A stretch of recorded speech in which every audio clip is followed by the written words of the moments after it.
Hello, I am talking to James Lark, Professor of Applied Mathematics in Virginia. You are also a libertarian. Yes. And you gave the splendid speech yesterday. Can you introduce this speech to our viewers? Well, yes, thank you very much. I gave a lecture entitled, Are You Ready to Rumble? Preparing Intellectually for the Battle.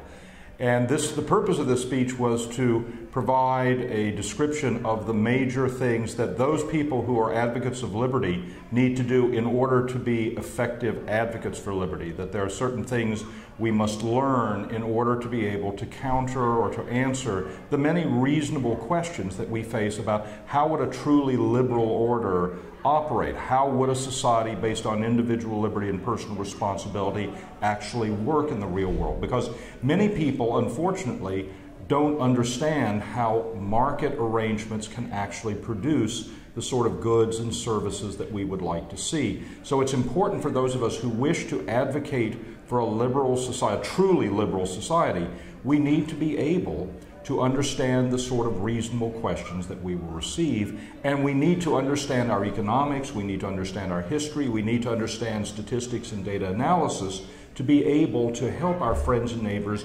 understand these ideas. Okay, so the first is to understand economics? Yes, I think anyone who wishes to understand human affairs has to understand basic economic principles. I think it's, you know, some kind of illiteracy of our societies in the United States, in Poland, in China, that the people don't understand economics, and the people in mainstream media don't mention about this issue. Absolutely. Well, there were various concepts that I mentioned during my lecture yesterday. For example, the notion of opportunity cost, that economists frequently distinguish between price and cost. Price is the value you pay in zlotys or dollars or euros in the marketplace. The price of an automobile might be so many euros.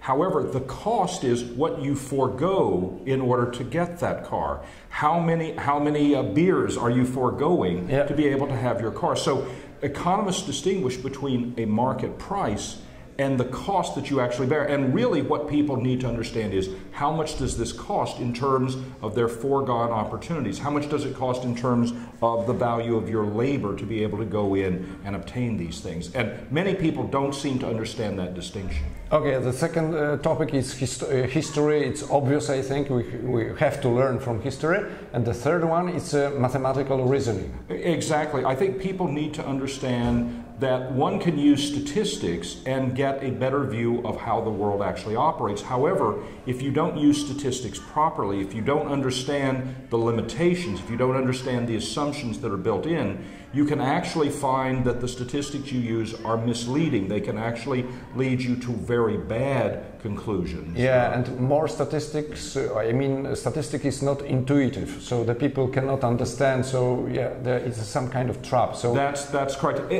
Most people can actually learn the economics, the history, the statistics, but they have to take the time and trouble to do so. They also have to discipline themselves to be scrupulously honest in terms of how they understand these things. It's one thing to understand your history, it's another thing to let your political passions govern how you interpret these things. We have to be scrupulously honest and scrupulously fair in terms of understanding these issues.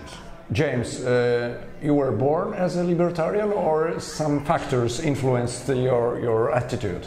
I think that I grew up as someone who was really not interested terribly in politics.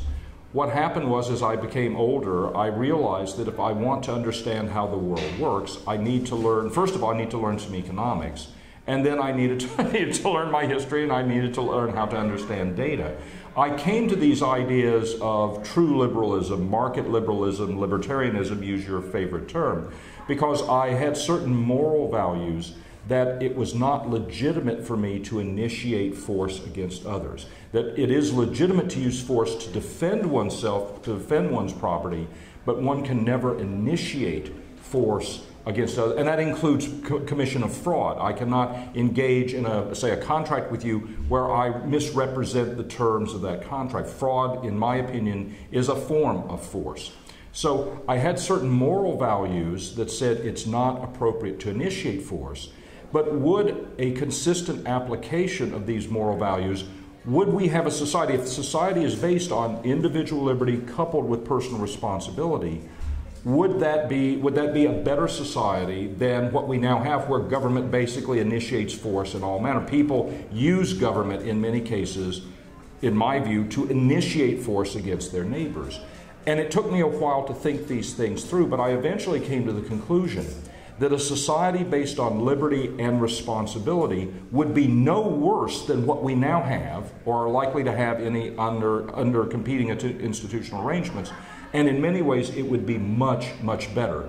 People would have the liberty to pursue their lives their way, as long as they didn't violate the rights of others. And I think that that sort of society is a much wealthier society, it's a much happier society, it's a much healthier society, and it is one where I think many more people will actually be able to benefit from the fruits of the hard work of bright people who are creating wealth. But the problem is, I think, that we are born as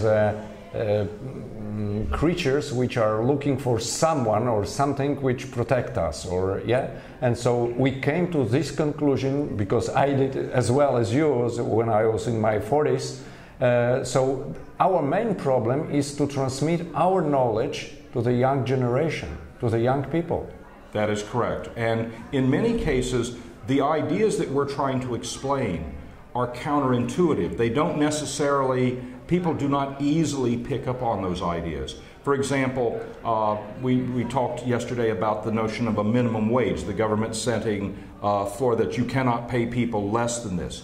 Well, if you have minimum wages, in many cases what you're doing is, by setting that minimum wage, you're pricing people out of the labor market. If someone cannot produce value of sufficiently high quality to go over that minimum wage, then essentially what you're doing is you're telling people who would hire, don't hire them, because they're not able to produce value that is worthy of that minimum wage. So an effort to have a minimum wage may hurt the very people that you want to help, but this is counterintuitive. People have to understand some basic principles of economics to understand this point.